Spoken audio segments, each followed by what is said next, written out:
Hi friends, ഇസ്മി പ്രസാദ്. ഒരു കുഞ്ഞു കാര്യം പറയട്ടെ, നിങ്ങളത് മുഴുവനായി കേൾക്കുമല്ലോ. ഒരു കുഞ്ഞു കാര്യം കേട്ടോ. ഒരു കായിക താരം നിങ്ങളെ വർക്കൗട്ട് ചെയ്യുന്നതിൻ്റെ പേരിൽ വിലയിരുത്തില്ല.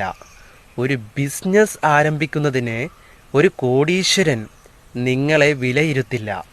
ഒരു പാട്ട് പാടാൻ ശ്രമിച്ചതിന് ഒരു സംഗീതജ്ഞൻ നിങ്ങളെ വിലയിരുത്തില്ല.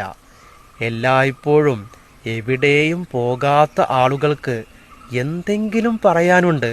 എന്താണ്? എല്ലായ്പ്പോഴും എവിടെയും പോകാത്ത ആളുകൾക്ക്, ഒന്നും ചെയ്യാത്ത ആളുകൾക്ക് എന്തെങ്കിലുമൊക്കെ പറയാനുണ്ട് എന്നതാണല്ലേ. നിങ്ങളൊന്ന് ചിന്തിച്ചു നോക്കി. അതുകൊണ്ട് നിങ്ങളുടെ കഴിവുകൾ എന്ത് തന്നെയാണെങ്കിലും അതിനെ നിങ്ങൾ കുറച്ച് കാണിക്കരുത്, അതിനെ നിങ്ങൾ കുറച്ച് കാണരുത്. കാരണം എന്താണെന്നറിയോ?